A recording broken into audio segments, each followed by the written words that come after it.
Pernah kepikiran nggak sih, apa ya yang ada di benak para analis waktu mereka kasih rekomendasi beli buat sebuah saham? Nah, kali ini kita bakal bedah tuntas laporan dari BRI Dana Reksa Sekuritas soal Indosat atau ISAT. Kata mereka, saham ini layak beli. Yuk kita cari tahu bareng-bareng kenapa bisa begitu. Oke, kita nggak pakai basa-basi, langsung ke angkanya ya. Ini dia yang paling bikin penasaran dari laporannya. Potensi kenaikan sebesar plus 35,7%. Wow, itulah upside yang dilihat para analis untuk saham Indosat. Gede banget kan? Nah pertanyaannya, dari mana datangnya optimisme segede ini? Nah, ini dia nih intinya.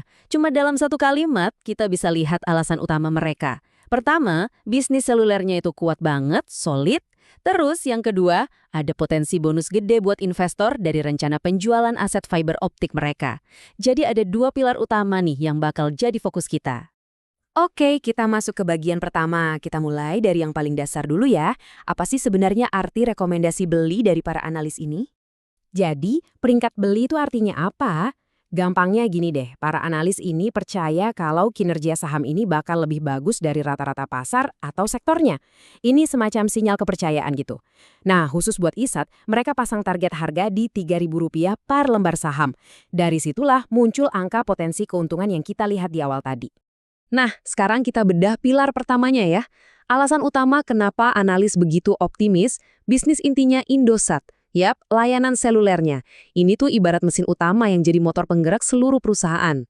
Kinerja bisnis seluler mereka itu bisa kita lihat dari satu angka kunci ini.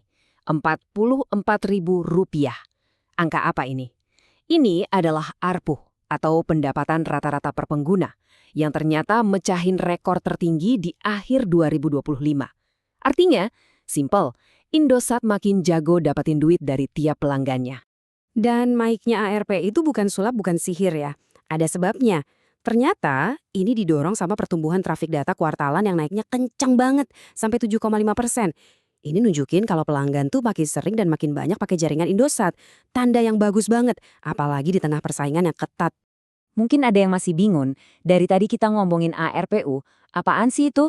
ARPU itu singkatan dari Average Revenue Per User. Intinya, ini cara gampang buat ngukur rata-rata berapa sih duit yang didapat perusahaan dari satu pelanggan tiap bulannya. Pokoknya, makin tinggi angkanya, makin bagus. Nah, trennya tuh kelihatan jelas banget di sini. Coba lihat deh peningkatannya. Dari yang tadinya cuma sekitar 39.000 di akhir 2024, loncat jadi 44.000 setahun setelahnya. Ini bukti nyata kalau momentum bisnis seluler Indosat lagi kenceng-kencengnya.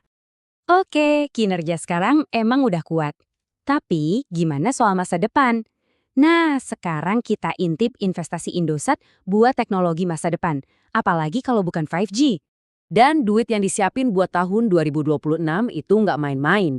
13 triliun rupiah. Ini angka buat belanja modal atau capex mereka. Angka segede ini nunjukin kalau mereka serius banget. Bukan cuma mau bertahan, tapi mau jadi pemimpin di masa depan. Oh iya, CapEx itu apa sih? Gampangnya, itu duit yang dipakai perusahaan buat beli, ngerawat, atau upgrade aset fisik. Kalau buat Indosat ya, duit buat bangun dan perkuat tower, beli peralatan jaringan baru, pokoknya semua persiapan buat menyambut era 5G. Tapi investasi itu bukan cuma soal alat-alat fisik loh, ada lagi yang super penting, namanya spektrum. Anggap aja spektrum ini kayak jalan tol di udara.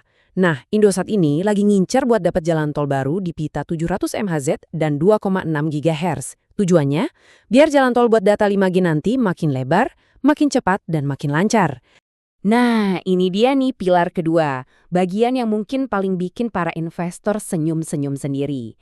Kita ngomongin soal potensi durian runtuh dari penjualan aset fiber. Ini bisa jadi katalis gede banget buat sahamnya. Seberapa besar sih durian runtuhnya?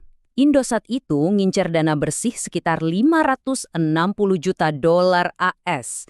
Ini bukan cuma suntikan dana biasa, ini tuh gelombang uang tunai yang super besar buat perusahaan. Terus rencananya gimana dengan duit segitu banyak? Simple aja kok. Langkah pertama, jual aset fibernya. Langkah kedua, kantongin duitnya, sekitar 560 juta dolar. Nah, langkah ketiga, ini yang paling penting buat investor. Duitnya itu berpotensi dibagikan lagi ke para pemegang saham. Para analis udah bikin hitung-hitungannya. Ada dua skenario. Skenario pertama yang paling optimis. Kalau 100% duitnya dibagikan, imbal hasil dividen spesialnya bisa sampai 13%. Gede banget itu. Nah, ada skenario kedua yang lebih konservatif. Anggaplah sebagian duitnya dipakai buat bayar biaya spektrum dulu, investor tetap bisa dapat imbal hasil yang menarik banget. Coba deh fokus ke angka ini. 8,2%. Ini yang penting. Bahkan di skenario yang paling hati-hati, di mana perusahaan utamain investasi dulu, investor masih bisa dapat potensi dividen spesial sebesar 8,2%. Ingat ya, ini bonus di luar dividen rutin mereka. Jelas menarik banget. Oke, setelah lihat semua potensi bagusnya, sekarang waktunya kita rangkum. Kita lihat kesimpulan akhirnya, dan yang gak kalah penting, kita lihat juga risikonya, biar imbang. Nah, ada satu lagi nih cara analis nentuin saham itu murah atau mahal. Pakai metrik namanya EV per EBITDA. Nggak usah pusing sama istilahnya. Intinya ini buat bandingin harga perusahaan sama laba operasionalnya. Sekarang, valuasi Indosat itu di angka 4,3 kali. Padahal, rata-rata 5 tahunannya itu di 5,0 kali. Artinya apa? Sederhananya, kalau pakai patokan ini, harga saham Indosat sekarang tuh lagi lebih murah dibanding biasanya.